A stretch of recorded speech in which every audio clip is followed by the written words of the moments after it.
తెలుగువారి పెళ్ళి ఇలవైకుంఠమే మళ్ళీ సంప్రదాయమే సౌందర్యంగా సాగుతున్న పెళ్ళి ఇది తెలుగువారి పెళ్ళి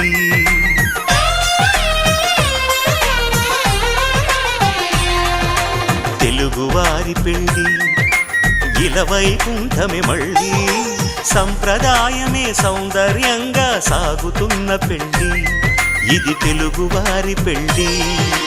ఒకరికి ఒకరని అనుకుంటే అదే నిశ్చితార్థం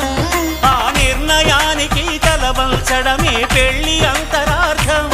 శతమానం భవతి అంటుంది శ్రావణ మాసం శ్రావణ మాసం శ్రావణ మాసం తెలుగువారి పెళ్ళి ఇలవైకుంఠమే మళ్ళీ సంప్రదాయమే సౌందర్యంగా సాగు